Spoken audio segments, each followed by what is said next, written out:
अगले चंद घंटों में यह तय होने वाला है कि अब आगे मिडिल ईस्ट में क्या होगा। क्या बड़ी जंग फिर छिड़ने वाली है कुछ घंटों के बाद?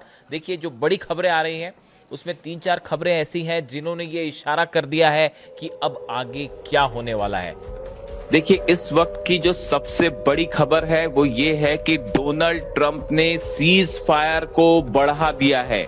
आज सीज फायर की तारीख खत्म हो रही थी, जिसके बाद सबके मन में सवाल था क्या आज से जंग शुरू हो सकती है। लेकिन अब जो खबरें हैं उसके मुताबिक डोनाल्ड ट्रंप ने सीज फायर को आगे बढ़ा दिया है, सीज फायर की तारीख आगे बढ़ा दी है। लेकिन डोनाल्ड ट्रंप ने यह साफ नहीं किया है कि सीज फायर अभी कितने दिनों तक जारी रहेगा। और गौर करने वाली बात यह है कि ये सीज फायर की जो लिमिट है ये डोनाल्ड ट्रंप ने अपनी तरफ से बढ़ाई है। ईरान ने इस बारे में अभी कुछ नहीं कहा है। देखिए, एक प्रकार से इसे ईरान की बहुत बड़ी जीत माना जा रहा है। हालांकि डोनाल्ड ट्रंप ने बात साफ कही है कि जो ब्लॉकेड है, जो घेराबंदी हॉर्मुज की कर रखी है, ईरान के अलग अलग पोर्ट्स की जो घेराबंदी है वो वैसे ही जारी रहेगी। जब तक कोई डील नहीं हो जाती, जब तक कोई समझौता नहीं हो जाता, तब तक हॉर्मुज की घेराबंदी जारी रहेगी। यानी तनाव पूरी तरह से बरकरार है। देखिए, डोनाल्ड ट्रंप का सीज फायर को आगे बढ़ाना ये ईरान की सेना की नीति की, ईरान की विदेश नीति की एक बड़ी जीत माना जा रहा है। और ये कहा जा रहा है कि डोनाल्ड ट्रंप ने शायद ये फैसला किया कि अगर हमला करते हैं ईरान पे तो इसका बड़ा नुकसान अमेरिका की सेना को झेलना पड़ सकता है और पूरे अरब देशों में हाहाकार मच सकता है और तेल के जितने ठिकाने हैं सब पे ईरान हमला कर देगा। ये वो वजह है जिसके कारण शायद डोनाल्ड ट्रंप को उनके एडवाइजर्स ने यह सलाह दी कि अभी सीज फायर आगे बढ़ा दीजिए, लेकिन कोई मिलिट्री एक्शन फिलहाल मत करिए। तो अब जो खबरें हैं उसके मुताबिक सीज फायर आगे बढ़ चुका है, लेकिन क्या किसी तरह की कोई बातचीत ईरान करेगा? ईरान की तरफ से एक बार फिर स्टैंड क्लियर कर दिया गया है ईरान के विदेश मंत्री अब्बास अरागची ने। देखिए, बड़ी खबर है, अमेरिका के करीब 15 C-17 ग्लोब मास्टर्स जो हैं वो यूरोप से फ्लाई करके ईरान के आसपास के इलाकों में पहुंचे हैं। ये वो जहाज हैं जिनसे बड़ी संख्या में हथियार और मिसाइल्स लाई जा रही हैं। इस तरह की खबरें हैं, ये कंफर्म खबरें हैं। 14 से 15 ग्लोब मास्टर्स हैं जिन्होंने फ्लाई किया है पिछले चंद घंटों में, अलग अलग बेसिस से फ्लाई करके यूरोप से होते हुए वो मिडिल ईस्ट पहुंचे हैं। इस तरह की खबरें हैं। दूसरी बात, सोर्सेज बता रहे हैं कि बड़ी संख्या में टॉम हॉक मिसाइल्स जो हैं वो पहुंचाई गई हैं उन जहाजों में जो कि हॉर्मुज में खड़े हुए हैं या ओमान की खाड़ी में खड़े हुए हैं, ईरान को घेर कर खड़े हुए हैं। अब बड़ी साधारण सी बात आप समझ सकते हैं कि ये जो C-17 ग्लोब मास्टर्स लाए गए हैं, इनमें जो हथियार लाए गए हैं, ये मिसाइल्स लाई गई हैं, ये कम से कम बातचीत करने के लिए तो नहीं लाई गई। इतना तो कोई भी समझ सकता है। इसी बीच बड़ी खबर है रूस की तरफ से और चाइना की तरफ से ऐसी खबरें हैं कि खुफिया एजेंसीज ने एक बार फिर ईरान को इस बात के लिए सावधान किया है कि बातचीत के बीच में ईरान पर हमला हो सकता है। देखिए, बड़ी खबर है ये। इस तरह की वार्निंग बीच में भी दी गई थी रूस के जरिए और एक बार फिर ऐसा बताया जा रहा है कि खुफिया एजेंसीज ने आगाह किया है ईरान को कि बातचीत के बीच में ही, यानी कि जब टॉक्स चल रही हो, अगर होती है तो, अभी ये भी शंका है कि क्या होगा, कैसे होगा, लेकिन अगर हम मान लेते हैं कि बातचीत होती है, उसके बीच में हमले का प्लान भी तैयार है। यानी अगर यूरेनियम पर बात नहीं बनती है तो डोनाल्ड ट्रंप हमला करवा सकते हैं बीच में ही। इसके लिए ईरान को आगाह किया गया है।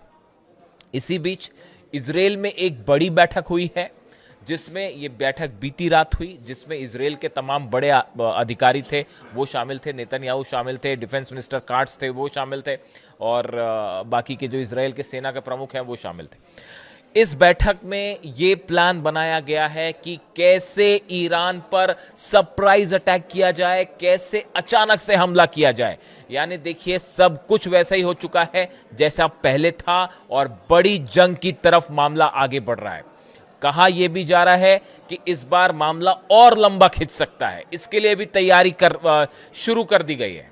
लेकिन इसी बीच मैं ईरान के एक ऐसे शख्स का जिक्र करना चाह रहा हूं जो अब यह तय करेगा कि बातचीत होगी या नहीं होगी, किन शर्तों पर होगी, डील होगी या नहीं होगी, और जंग होगी या नहीं होगी। ये सारे फैसले अब ईरान का वो शख्स ले रहा है जिसे ईरान का शेर कहा जा रहा है, जिसे ईरान का फौलाद कहा जा रहा है, जिसे ईरान का आज की डेट में सबसे शक्तिशाली जो है सेना का कमांडर बताया जा रहा है। मैं जिक्र कर रहा हूं आईआरजीसी चीफ अहमद वाहिदी साहब की। देखिए, मैंने आपको पहले अपने वीडियोस में बताया था, जब तक ईरान की सेना यानी अहमद वाहिदी साहब के जरिए अगर कोई अप्रूवल मिलता है किसी चीज का, तभी उस बात को माना जाएगा। और ईरान की पूरी जनता इस समय सेना के साथ खड़ी हुई है।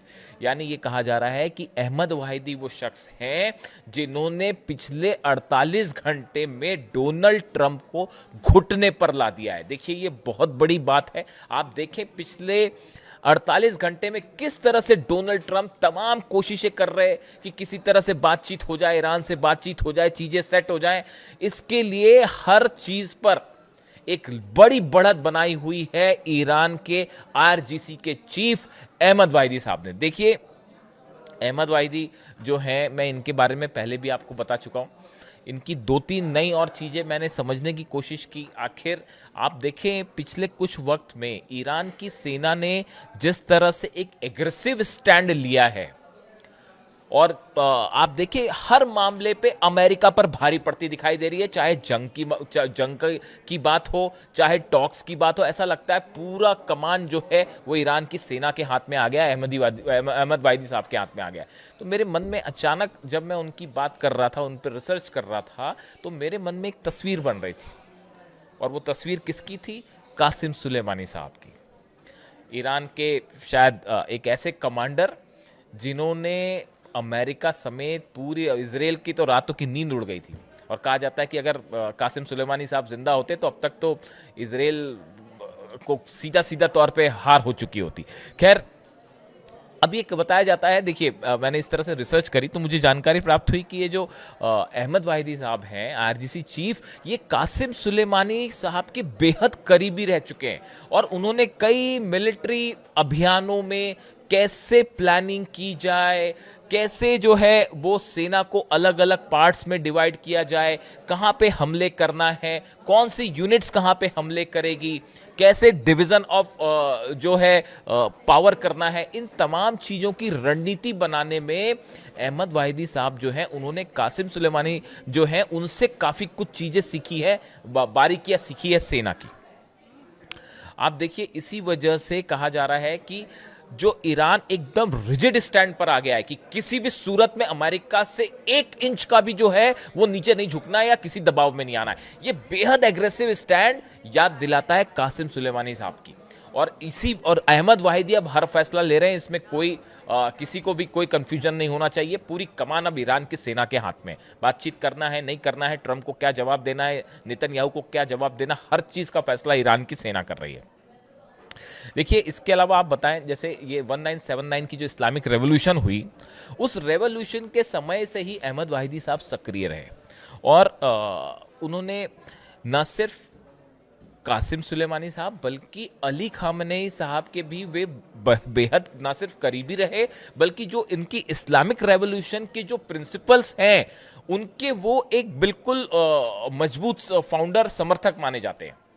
जो विजन अली खामनेई साहब का था, देखिए ये 2-3 चीजें मुझे ऐसी लगी जो जिस पे ईरान एक बार फिर से कंसोलिडेट करके आगे बढ़ रहा है। देखिए, वो अली खामनेई साहब का विजन, जो सुप्रीम लीडर थे वो, लेकिन उनका ये विजन बड़ा साफ था कि कौन ईरान का दुश्मन है और उससे कैसे निपटा जाए।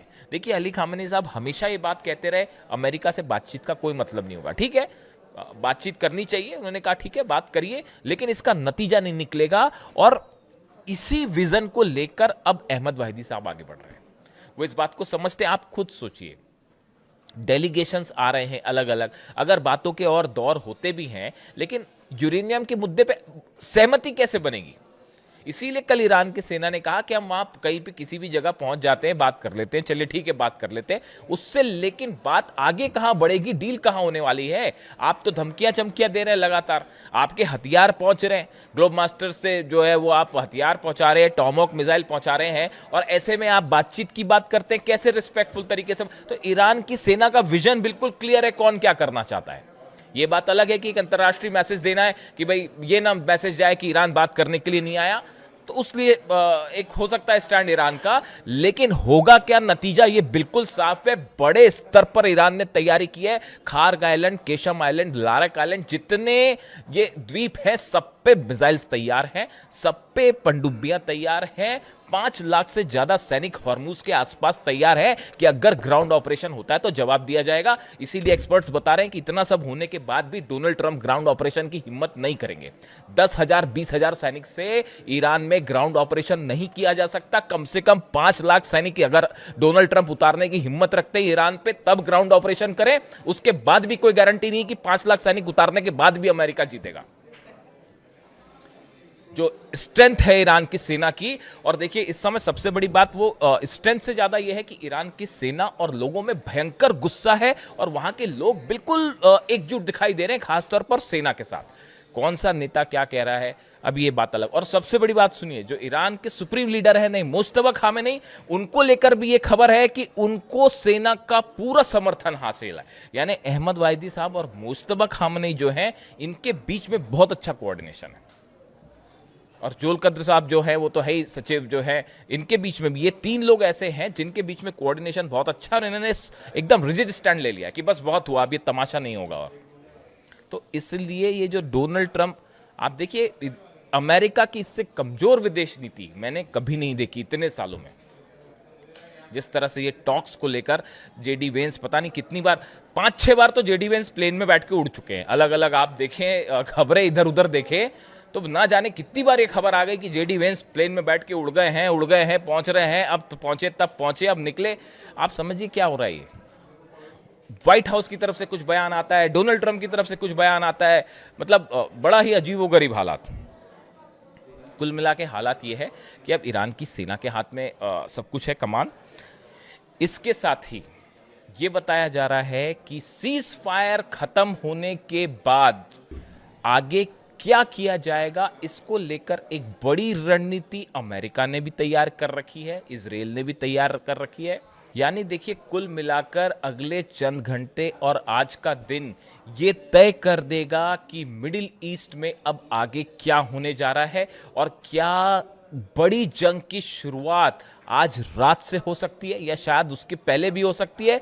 बड़े सारे वॉर एक्सपर्ट्स इस बात की ओर इशारा कर रहे हैं कि जो फॉर्मेशंस हो रहा है अमेरिका की सेना का और इजराइल से जो खबरें आ रही हैं उसके मुताबिक एक बार फिर बड़ी जंग की शुरुआत हो सकती है, और पूरे अरब के ठिकाने जो हैं वो सब के सब खतरे में। जो भी अपडेट होगा आप तक पहुंचाऊंगा। कमेंट करके बताइए कि आपको वीडियो कैसा लगा और अब ईरान का क्या रुख होना चाहिए, प्लीज कमेंट करके बताएं। Thank you so much.